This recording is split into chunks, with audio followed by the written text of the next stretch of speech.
اعوذ باللہ من الشیطان الرجیم بسم اللہ الرحمن الرحیم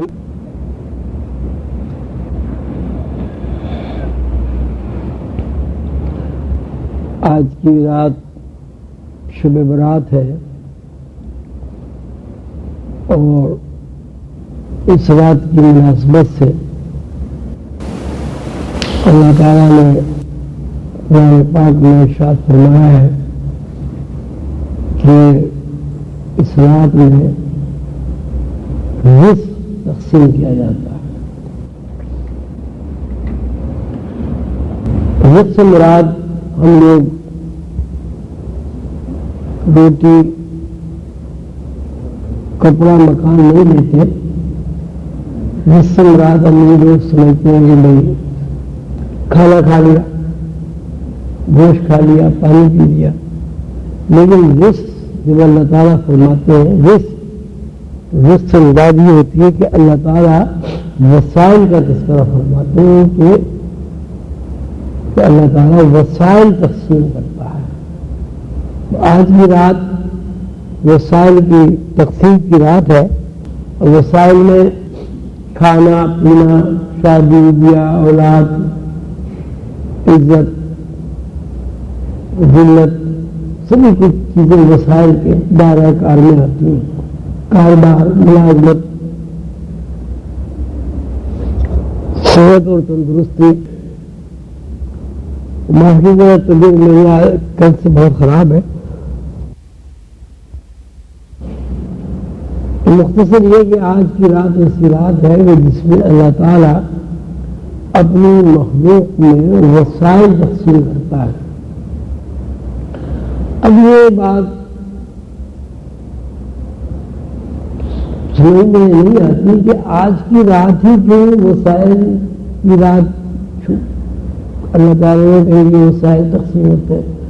وسائل جو سارے سال تقسیم ہوتے رہتے ہیں، کتنے سالوں کتنے دن ہوتے ہیں؟ 365 دن۔ 365 دن میں کوئی دن ایسا نہیں ہوتا کہ جس میں اللہ تعالیٰ کی طرف سے وسائل کی تقسیم نہ ہوتی ہو۔ اصل میں یہ سمجھنے کی بات ہے کہ اللہ تعالیٰ کا ایک نظام ہے، کائناتی ایک نظام، ایک سسٹم ہے۔ اس کائناتی نظام پر جب ہم غور و فکر کرتے ہیں تو ہمارے سامنے یہ بات آتی ہے کہ اس نظام میں کہیں بھی لوپ نہیں ہے، کہیں بھی کوئی خلا نہیں ہے، کہیں بھی کوئی نقص نہیں ہے۔ مثلاً سورج لاکھوں کروڑوں سال سے مشرق سے نکلتا ہے، مغرب میں ڈوب جاتا ہے۔ تو لاکھوں کروڑوں سال کی تاریخ میں ایک دن بھی ایسا نہیں ہے کہ بھائی سورج بجائے مشرق سے نکلنے کے مغرب سے نکل آیا۔ سورج کا طلوع ہونا اور سورج کا غروب ہونا ہمیں اس بات کی نشاندہی بھی کرتا ہے کہ سورج جب غروب ہو جاتا ہے تو رات ہو جاتی ہے، اور سورج جب طلوع ہوتا ہے تو دن ہو جاتا ہے۔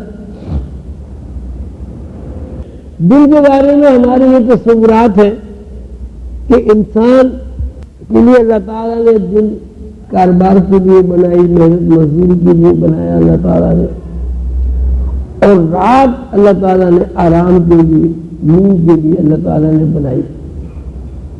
لیکن ساتھ ساتھ جب ہم رات اور دن کو قرآن کے نقطہ نظر سے سمجھنے کی کوشش کرتے ہیں تو اللہ تعالیٰ کا جو نظام ہے وہ ہماری سمجھ میں اس طرح آتا ہے کہ جو نظام دو یہاں کام کر رہے ہیں، ایک روحانی نظام ہے اور ایک مادی نظام۔ جب بھی روحانی نظام کا تذکرہ آتا ہے تو اس میں رات کا تذکرہ ضرور آتا ہے۔ محمد شب معراج، مثلا لیلۃ القدر، مثلا شب برات۔ اب لیلۃ القدر کے بارے میں اللہ تعالیٰ نے فرمایا کہ یہ رات 1000 مہینوں سے زیادہ افضل ہے، اور اس میں ملائکہ اور فرشتے سلامتی کے ساتھ زمین پر اترتے ہیں اور لوگوں کے لیے دعا کرتے ہیں۔ یہ بھی ہے کہ جو لوگ اچھے لوگ ہوتے ہیں، جن کے اندر روحانی بالغی ہوتی ہے، وہ ان فرشتوں کو دیکھتے بھی ہیں، ان فرشتوں سے مصافحہ بھی کرتے ہیں، فرشتے ان سے بات بھی کرتے ہیں۔ تو اب یہ فرشتے جو بات کرتے ہیں، ایک تو یہ کہ عام رات کے بارے میں اللہ تعالیٰ نے فرمایا کہ ہر رات میں فرشتے جو ہے وہ بات کرتے ہیں، بلکہ اللہ تعالیٰ نے فرمایا لیلۃ القدر خیر من الف شہر تنزل الملائکۃ والروح فیہا بإذن ربہم من کل امر حتی مطلع الفجر کہ لیلۃ القدر جو 1000 مہینوں سے افضل ہے۔ 1000 مہینے میں 30 دن ہوتے ہیں، 30 راتیں ہوتی ہیں۔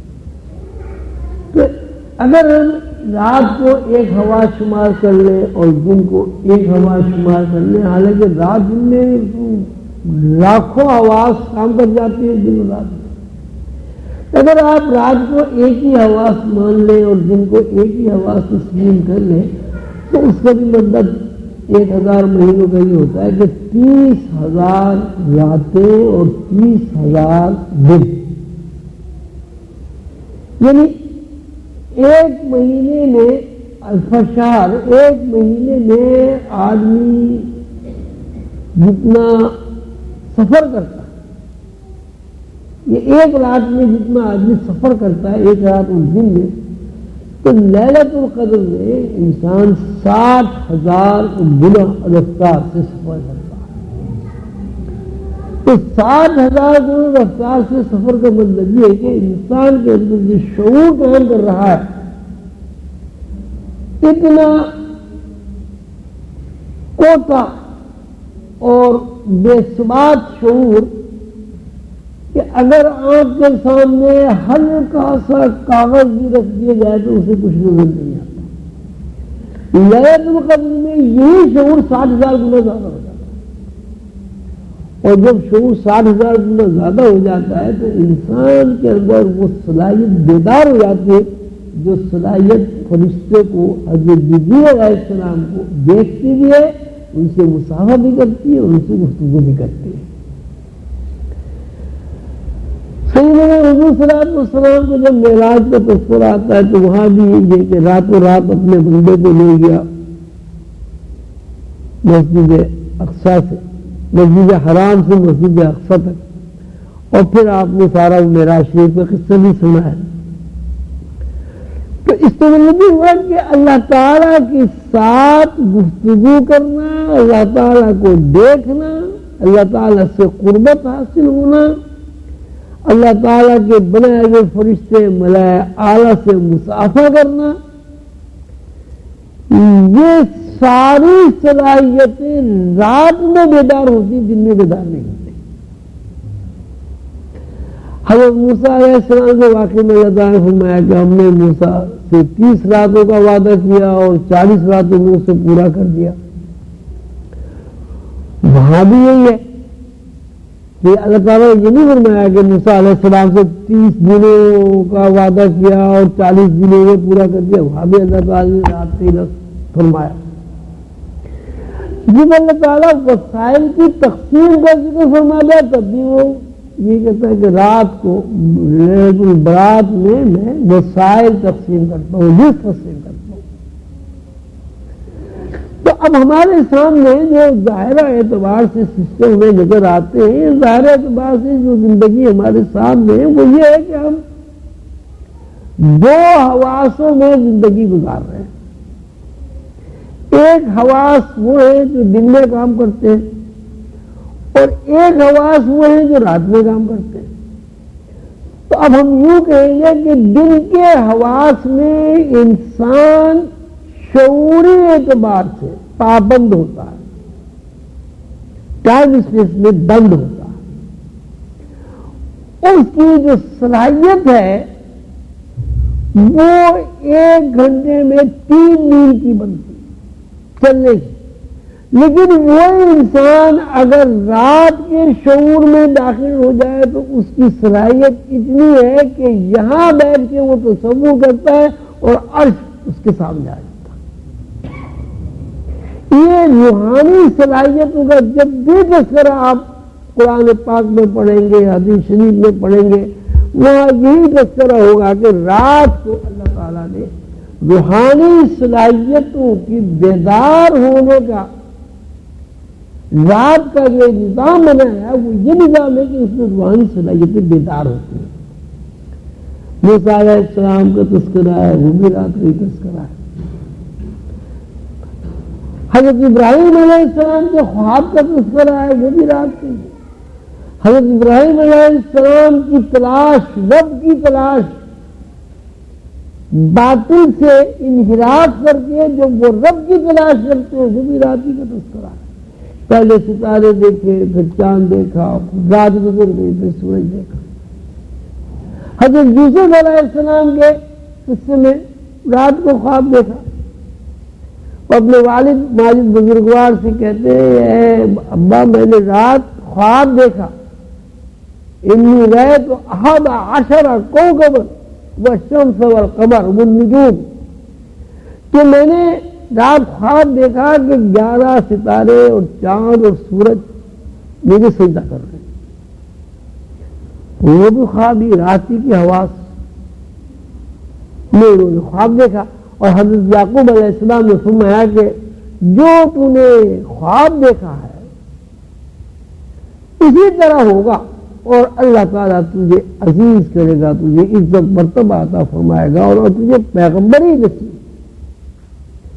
تو یہاں بھی رات کی تذکرہ. حضرت یعقوب علیہ السلام کے خوابوں کا جب تذکرہ آتا ہے پوری بائبل بھری پوری وہ بھی رات کی تذکرہ. تو جب روحانی سسٹم کا تذکرہ آئے گا تو وہاں رات کا تذکرہ ہوگا. اور جو روحانی سسٹم سے ہٹ کر دن کا تذکرہ آئے گا، یعنی مادیت کا تذکرہ آئے گا، فاصلے کا تذکرہ آئے گا، محدودیت کا تذکرہ آئے گا، تو دن کا تذکرہ آئے گا. دن میں ہر آدمی محدود ہے. ویسے بھی آپ ذاتی طور پر دیکھیں کہ دن میں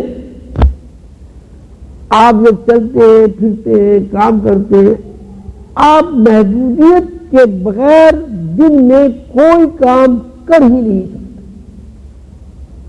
گھنٹوں میں، منٹوں میں، دنوں میں، ہفتوں میں، مہینوں میں، بہرحال آپ محدودیت کے علاوہ دن میں آپ سفر نہیں کر سکتے. لیکن آپ رات کو سو جاتے ہیں، اب سونے کے بعد آپ خواب دیکھتے ہیں. خواب میں کبھی آپ دیکھتے ہیں کہ آسمان میں پرواز کر رہے ہیں، کبھی آپ دیکھ رہے ہیں داتا صاحب کے یہاں پہنچے ہیں، کبھی آپ دیکھتے ہیں سیدنا حضور صلی اللہ علیہ وسلم کی زیارت سے مشرف ہو گئے، کبھی آپ کچھ دیکھتے ہیں، کبھی آپ کچھ دیکھتے ہیں. لیکن رات کا دیکھنا ٹائم اسپیس میں بند نہیں ہے، دن کا دیکھنا ٹائم اسپیس میں بند ہے. تو اب یہ بات سمجھ میں آ گئی کہ اللہ تعالیٰ کے وہ معاملات جو روحانیت سے متعلق ہے وہ سب کا سب رات ہے،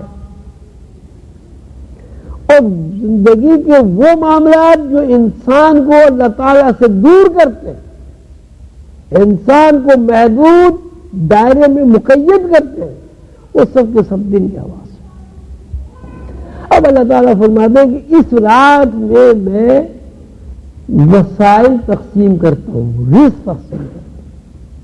وسائل میں نے آپ کو بتا دیا، وسائل میں سب چیزیں، گاڑی بھی ہے، گھر بھی ہے، شادی بھی ہے، بچے بھی ہیں، والدین بھی ہیں، کھانا پینا، پہننا، اوڑھنا، بچھونا، گھر باہر، سفر، حضر، عزت، بے عزتی، غربت، عمارت، سب یہ رزق کے دائرے میں آتے ہیں، وسائل کے دائرے میں. تو اب جب اللہ تعالیٰ یہ فرماتے ہیں کہ اس رات میں وسائل یا رزق تقسیم کرتا ہوں تو اس طرف ہمیں توجہ کرنی ہے کہ اس رات کے بارے میں ہی کیوں اللہ تعالیٰ نے فرمایا کہ میں وسائل تقسیم کرتا ہوں. کیونکہ وسائل تو ہمیں ہر وقت ملتے رہتے ہیں. جیسے ہوا ہے، ہوا بھی زندگی کا وسیلہ ہے. تو ہوا آپ یہ تو نہیں کہہ سکتے کہ رات ہی کو چلتی دن کو نہیں چلتی. پانی ہے، پانی بھی زندگی کے وسیلہ. ہم یہ نہیں کہہ سکتے کہ پانی رات کو نہیں ہوتا دن کو ہی ہوتا. اسی صورت سے ہمارا چلنا، ہمارا پھرنا، ہمارا سانس آنا، جسم کے اندر دوران خون، جسم کے اندر جتنی اعضاء ہیں ان کا متحرک ہونا، یہ رات دن میں مقید نہیں ہے کہ رات کو بھی اسی طرح چلتے ہو، دن کو بھی اسی طرح چلتے ہو۔ لیکن اگر وسائل موجود نہ ہو تو دنیا میں آپ نہ دن میں حرکت کر سکتے ہیں نہ رات میں حرکت کر سکتے ہیں۔ وسائل ہوں گے تو آپ دن میں حرکت کریں گے، اور وسائل ہوں گے تو آپ رات کو حرکت کریں گے۔ تو پھر یہ آ گئی ہمارے کہ اللہ تعالیٰ کا جو سسٹم ہے، یعنی مادی دنیا کو چلانے کے لیے جو سسٹم اللہ تعالیٰ نے بنایا ہے، اس کا تعلق رات کے حواس سے ہے۔ وسائل رات کو جو اللہ تعالیٰ وسائل رات کو جو تقسیم کرتے ہیں، اس سے دن کا تعلق ہے، اور اسی کا تعلق جو ہے ہماری تمام زندگی پر وہی ہے۔ اب روحانی نقطۂ نظر سے جو مفسرین نے بھی لکھا ہے قرآن پاک میں، اور آپ کو تصوف کی کتابوں میں ملے گا، جو کچھ میں نے روح اندر بابا اولیاء سے بھی سنا ہوا ہے، وہ یہ ہے کہ دنیا والی جو نظام ہے یہ پورا کا پورا آسمانی نظام کا چربہ ہے۔ یہاں کچھ ہوتا ہی نہیں اس وقت جب تک کہ آسمانوں میں نہ ہو جائے۔ مثلا اگر میں یہ انگلی ہلا رہا ہوں تو یہ انگلی میں اس وقت تک نہیں ہلا سکتا جب تک کہ آسمانوں میں یا لوح محفوظ میں یہ انگلی ہل نہ جائے۔ اور ویسے بھی آپ یہ دیکھیں کہ ہر انسان اس بات کا تجربہ رکھتا ہے کہ زندگی کا کوئی عمل اس وقت تک ممکن ہی نہیں ہے جب تک اس عمل کے بارے میں آپ کے دماغ میں خیال وارد نہ ہو۔ خیال کے بارے میں کسی کو پتہ نہیں کہاں سے آتا ہے۔ خیال کے بارے میں یہ تو علم ہے ہی نہیں کہاں سے آتا ہے، ہمیں تو یہ بھی علم نہیں کہ خیال ہے کیا۔ خیال آیا کہ مرکزی براق بحال چلو، آپ چل پڑے۔ خیال آیا گھر چلنے چاہیے، آپ گھر کی طرف عازم سفر ہو گئے۔ گھر میں بیٹھے ہوئے باہر نکلنے کا خیال ہی نہ آئے، آپ اتنے سارے لوگ بیٹھے، بتائیے کوئی آدمی گھر سے باہر نکل سکتا ہے؟ گھر میں آپ بیٹھے ہیں، ایک ہفتے تک آپ کو یہ خیال نہ آئے کہ دروازے سے باہر جانا ہے، کیا آپ دروازے میں باہر نکل سکتے ہیں؟ ایک ہفتے تک آپ کو یہ خیال نہ آئے کہ روٹی کھانی ہے، کیا آپ روٹی کھا سکتے ہیں؟ 4 دن تک آپ کو یہ خیال نہ آئے کہ سونا ہے، کیا آپ سو سکتے ہیں؟ سونے کے بعد آپ کو یہ خیال نہ آئے کہ بیدار ہو کے چارپائی سے اٹھنا ہے، کیا آپ چارپائی سے اٹھ سکتے ہیں؟ آپ کو شادی کا خیال نہ آئے کہ شادی بغیر خیال کے ہو جائے گی؟ آپ کو اولاد کا خیال نہ ہے کہ آپ کی یہاں اولاد ہو جائے گی؟ کتنا بھی آپ اپنی زندگی کے بارے میں جتنا بھی سوچتے چلے جائیں گے، آپ کے سامنے ایک ہی جواب ہوگا کہ انسان کا کوئی عمل، کوئی فعل، کوئی سوچ، کوئی خواہش، کوئی جذبہ، کوئی تقاضا خیالات بغیر نہیں ہو سکتا۔ صبح کو آپ اٹھے، دفتر جانے کا خیال ہے، دفتر چلے جائیں گے، دفتر جانے کا خیال نہیں ہے، آپ جائیں گے۔ اب تسلسل اتنا زیادہ ہے کہ آپ یہ سوچ رہے ہیں کہ یہ ہم کر رہے ہیں، لیکن آپ پھر وہی بات ہے، آپ کو اگر خیال نہ آئے تو آپ کیا کریں گے؟ اب خیال جہاں سے آ رہا ہے وہ کہاں سے آ رہا ہے وہ تو بہت بڑی بات ہے، لیکن مختصر بات یہ کہ خیال روح میں سے آ رہا ہے۔ روح ہے، وہ آپ کو خیال دے رہی ہے کہ تم زندہ ہو، وہ آپ کو خیال دے رہی تم ابا ہو، وہ آپ کو خیال منتقل کر رہی ہے یہ تمہاری اولاد ہے، وہ آپ کو خیال منتقل کر رہی ہے تمہاری بیوی ہے، بیوی کو خیال منتقل کر رہی ہے تمہارا شوہر ہے. اگر جسم انسانی سے روح اپنا رشتہ منقطع کر لے اس وقت آپ کی کیا پوزیشن ہوگی؟ کیا بیوی آپ کی بیوی ہے؟ کیا شوہر آپ کا شوہر ہے؟ بچے آپ کے بچے ہیں؟ کیا آپ پانی کا ایک گھونٹ پی سکتے ہیں؟ آپ کو سردی لگ سکتی ہے، گرمی لگ سکتی ہے. آپ کا پوسٹ مارٹم کر کے آپ کا پیٹ چاہ کر کے ہر چیز نکالنی جائے، آپ کیوں احتجاج نہیں کرتے بھائی؟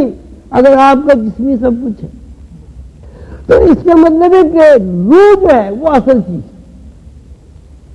اور روح کے ذریعے آپ کو خیالات منتقل ہو رہے ہیں. روح ہے تو خیالات ہے، روح نہیں ہے تو خیالات نہیں ہے. روح ہے تو آپ زندہ ہیں، روح ہے نہیں ہے تو آپ زندہ نہیں ہیں. روح ہے تو آپ کے اندر حرکت ہے، روح نہیں ہے تو آپ کے اندر حرکت نہیں ہے. تو اب جب خیال کے بغیر آپ کی زندگی کا کوئی عمل ہوتا ہی نہیں ہے تو آپ خیال کے علاوہ کیا ہو گئے؟ اب خیال کہاں سے آتا ہے؟ پہلی بات یہ خیال روح سے آتا ہے. اب سوال ہے کہ روح کو کہاں سے خیال ملتا ہے؟ وہ اللہ تعالیٰ کے بیان کردہ قانون کے تحت قرآن شریف میں جو کچھ اللہ تعالیٰ نے فرمایا، روح کو خیال لوح محفوظ سے منتقل ہوتا ہے. اب اس سے مطلب جو کچھ لوح محفوظ میں ہے وہ دنیا میں ہے، اور جو لوح محفوظ سے نہیں ہے وہ دنیا میں نہیں ہے.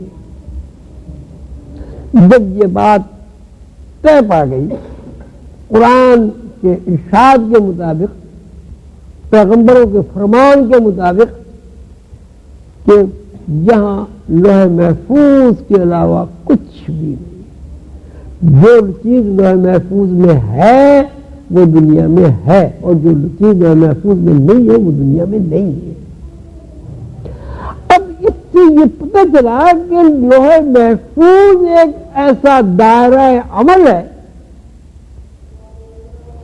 ایک ایسا طریقہ کار ہے، یا ایک ایسا اللہ تعالیٰ کا ہیڈ آفس ہے کہ جب تک وہاں منظوری نہ ہو جائے، جب تک لوح محفوظ پر عمل درآمد نہ ہو جائے، یہاں کوئی عمل نہیں ہو سکتا. اب اس کا مطلب یہ کہ اللہ تعالیٰ کا ایک سسٹم ہے، ایک نظام ہے، اور وہ نظام وابستہ ہے لوح محفوظ سے. لوح محفوظ سے کچھ ہوگا تو یہاں ہوگا. مثلاً لوح محفوظ سے خیال آئے گا روح میں، روح خیال دے گی آپ کے جسم کو. تو اگر روح نکل جائے تو بھی جسم پہ کیا رہے؟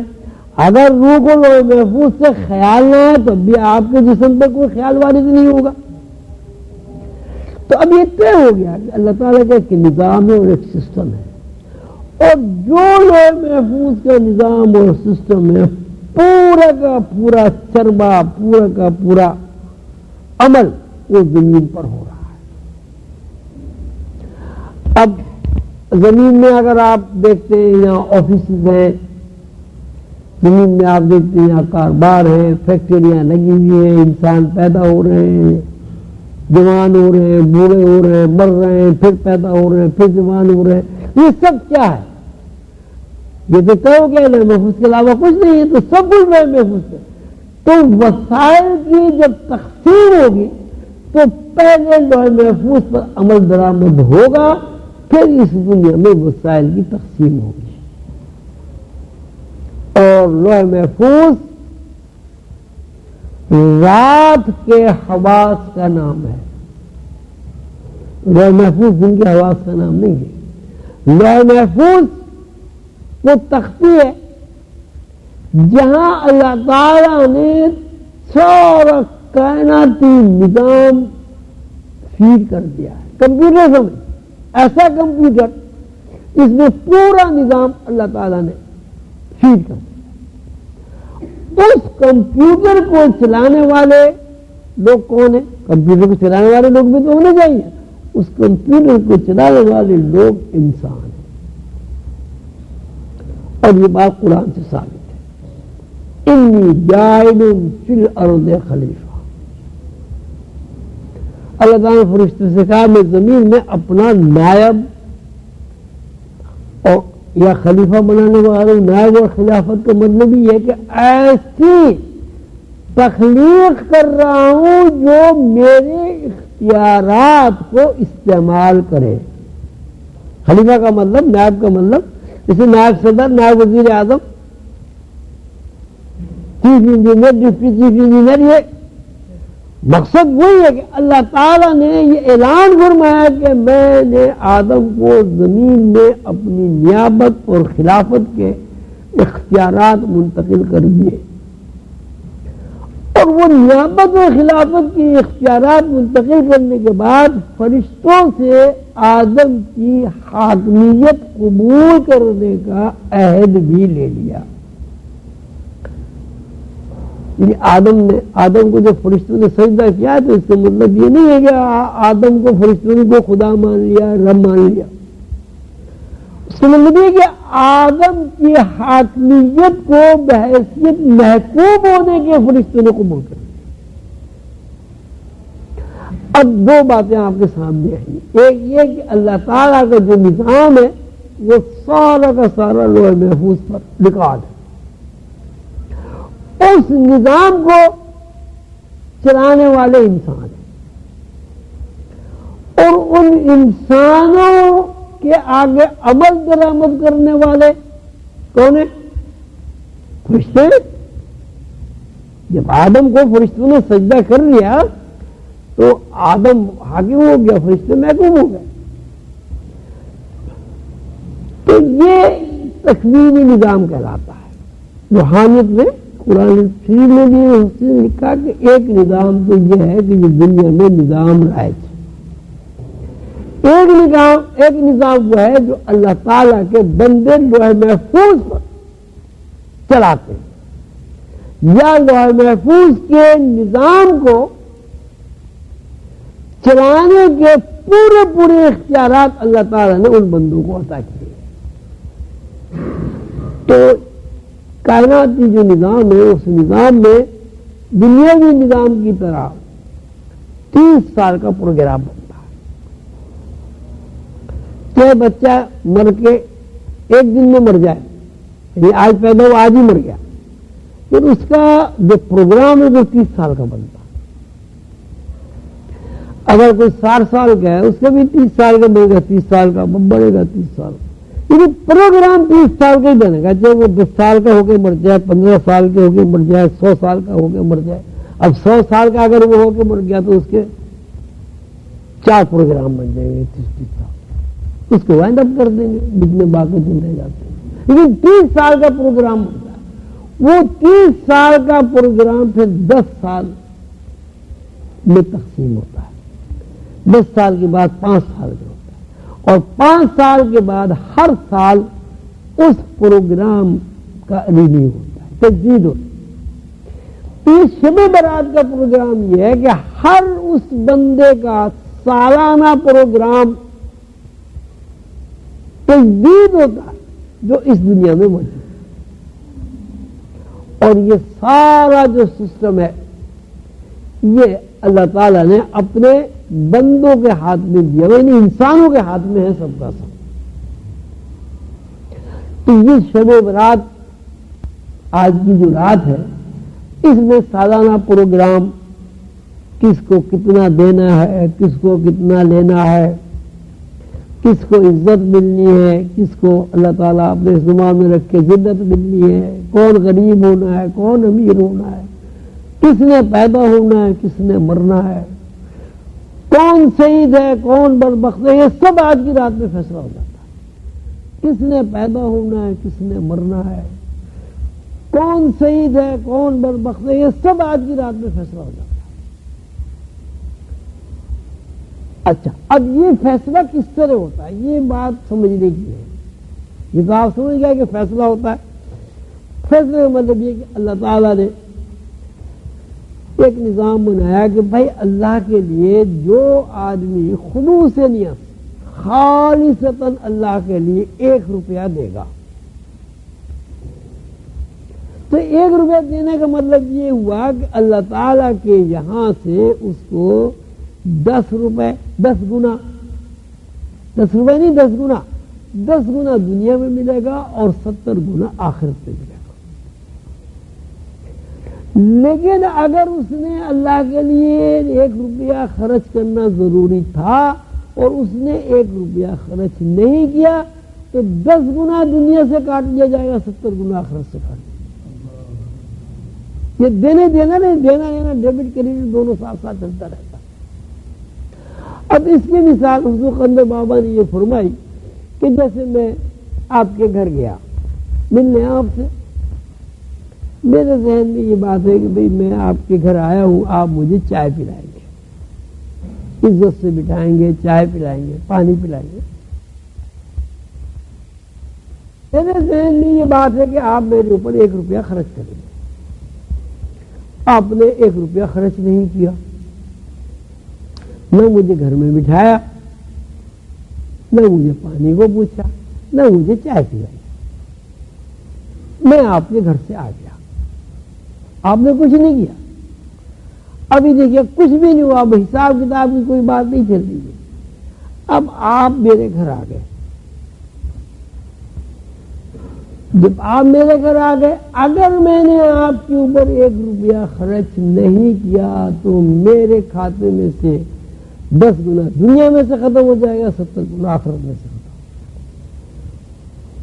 کیوں؟ اس لیے کہ میں نے آپ کے ساتھ 1 روپیہ خرچ کرنے کی توقع وابستہ کر لی تھی۔ آپ نے تو کوئی توقع نہیں کی تھی کہ وہ آئے گا تو میں 1 روپیہ کی چائے پلاؤں گا، میں نے کر لی۔ تو اس طرح سارے سال کا حساب ہوتا ہے،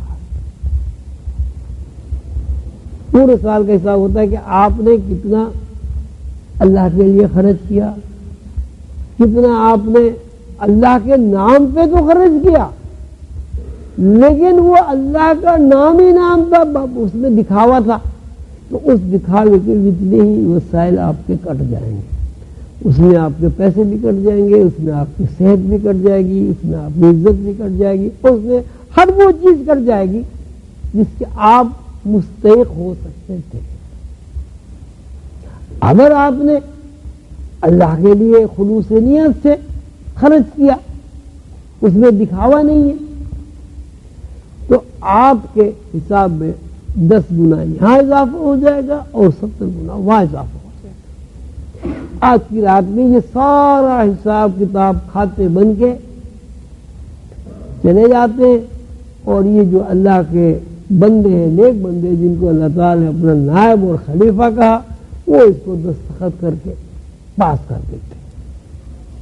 اب یہ دیکھیے، یہ بڑی عجیب بات ہے کہ اربوں خربوں سنکھوں مخلوق ہے، اس مخلوق میں آپ یہ نہیں سمجھیے کہ یہ انسان کا ہی سارا حساب کتاب ہوتا ہے، چینٹی کا بھی ہوتا ہے، مچھر کا بھی ہوتا ہے، مکھی کا بھی ہوتا ہے، درخت کا بھی ہوتا ہے، پرندے کا بھی، چرندہ درندہ، یعنی زمین میں جو بھی کچھ ہے سب کا حساب ہوتا ہے، اور سب کے لیے اللہ تعالیٰ وسائل کا تعین کر دیتے ہیں۔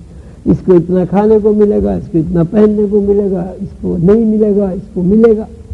لیکن ایک بات، کیونکہ اللہ تعالیٰ نے ان اللہ یرزق من یشاء بغیر حساب کہہ دیا ہے کہ روزی رزق کھانے پینے کی چیز ہے، کھانا پینا پہننا گھر، یہ اللہ تعالیٰ نے کہا یہ میں نے اپنے اوپر لے لیا ہے۔ تو یہ آدمی کو وہ بخیل ہو، کنجوس ہو، قارین ہو، سخی ہو، کوئی بھی ہو، یہ اسے ملتا رہے گا۔ لیکن اب یہ نا، ایک تو یہ کہ آپ کو روٹی ملتی رہے کھانے کو، کپڑے ملتے رہے پہننے کو، ایک 8-10 فٹ کا کمرہ مل جائے رہنے کو، اب ان کو وسائل ہی ہیں، روکھی سوکھی مل جائے، چٹنی سے مل جائے۔ اب یہ بھی وسائل ہیں کہ آپ کا بہت اچھا گھر ہو، بڑا سارا، بہت سارے کمرے ہوں، اس میں آسائش و آرام کا سارا سامان ہو، آپ کے دسترخوان سے 10-20 آدمی کھانا کھائیں، آپ کے پاس اچھی گاڑی ہو، آپ کے پاس بہترین لباس ہو، تو گزارا تو دونوں کا ہو رہا ہے. جس کے پاس ایک کوٹلی ہے اس کا بھی گزارا ہو رہا ہے، جس کے پاس 2 جوڑے کپڑے ہیں اس کا بھی گزارا ہو رہا ہے، جس کے پاس 40 جوڑے کپڑے ہیں اس کا بھی گزارا ہو رہا ہے. تو یہ جو درجہ بندی ہے، یہ درجہ بندی، اس درجہ بندی کا تعین ہوتا ہے اس بات سے کہ اس بندے نے خلوص نیت کے ساتھ اللہ کے ساتھ کیا کام کیا، اللہ کے راستے میں اس نے کیا خرچ کیا، اللہ کے لیے اس نے کتنی عبادت کی، کتنی ریاضت کی، کتنی نمازیں پڑھی، کتنے روزے رکھے. نماز، روزہ، زکوٰۃ سب اس میں آ جاتا ہے. اور اللہ کے لیے اس نے کیا نہیں کیا. تو یہ ایک پورا ایک نظام ہے. اب ایک بات کی میں اصلاح کرنا چاہتا ہوں جو بہت ضروری ہے، وہ یہ ہے کہ اس رات میں لوگ عبادت کرتے ہیں اور سمجھا یہ جاتا ہے کہ اس رات میں ہی سب کچھ ہو جانا ہے، حالانکہ وہ تو پورا سال کا ڈیبٹ کریڈٹ اس رات میں ہوتا. تو اس سال کی عبادت کے ساتھ ساتھ آدمی کے اوپر یہ لازم ہے کہ سارے سال اس رات کا انتظار کرے اور اس رات کے حساب کتاب کو صحیح رکھے. ایسا نہیں ہے کہ دن بھر سارے سال تو آپ بدعنوانیاں کرتے رہے، سارے سال تو آپ اللہ تعالیٰ کی نافرمانیاں کرتے رہے، سارے سال آپ نے بددیانتی کی، سارے سال آپ نے فضول خرچیاں کی، اور اس رات کو آپ عبادت کر لیں. اور ایسا نہیں، اس رات کی عبادت کا ثواب بھی ملے گا، اس رات کی عبادت کی دعا بھی قبول ہوگی، لیکن کھاتوں میں تبدیلی اسی صورت میں ہوگی جب پورے سال آپ اس رات کے حساب کتاب کا انتظار کریں اور اپنے آپ کو تیار کریں گے. شب برات بھی آنی، اس میں ہمارا حساب کتاب بھی ہوگا. اس رات میں جتنی بھی دعائیں کی جاتی ہیں اللہ تعالیٰ قبول کرتا ہے. اس رات میں جتنی بھی عبادت کی جاتی ہے اس کا اجر بھی بہت ملتا ہے، اس لیے کہ جب حساب کتاب ہوتا ہے تو ظاہر ہے فرشتے اس بات کو تو دیکھتے ہیں کہ بندے اللہ تعالیٰ کی طرف رجوع کیے ہوئے ہیں، عبادت کر رہے ہیں، درود شریف پڑھ رہے ہیں، سورہ لیلۃ القدر پڑھ رہے ہیں، سورہ کوثر پڑھ رہے ہیں، سورہ فاتحہ پڑھ رہے ہیں.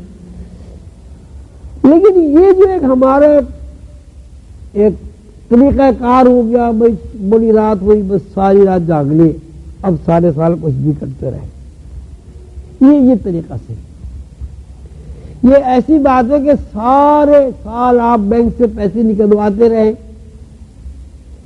اور سال کے جو آخری دن ہے 31-30 دسمبر کون سا ہوتا ہے، اس دن آپ یہ سمجھے جی ہمارا بینک پھر بھر جائے گا. کیسے بھر جائے گا؟ وہ تو بھائی جتنا نکالو گے، جتنا جمع کرو گے، وہ ڈیبٹ کریڈٹ ہوتا رہے گا. تو اس بات کا ضرور خیال رکھنا کہ اس رات کی جو برکت اور فضیلت ہے، اس رات میں جو آپ عبادت کریں، اس رات میں جو آپ اللہ کو یاد کریں، وسائل کی تقسیم کی رات میں اللہ تعالیٰ سے آپ کا جتنا بھی رجوع ہوگا، ظاہر ہے آپ کو ترقی ہوگی. لیکن اگر آپ نے اس رات کے بعد اگلے دن پھر گڑبڑ شروع کر دی تو وہ جو لوہے محفوظ پر آپ کا اکاؤنٹ کھلا ہوا ہے اس میں ڈیبٹ ہونا شروع ہو جائے. مثال کافی ہے کہ کیا بچ گیا.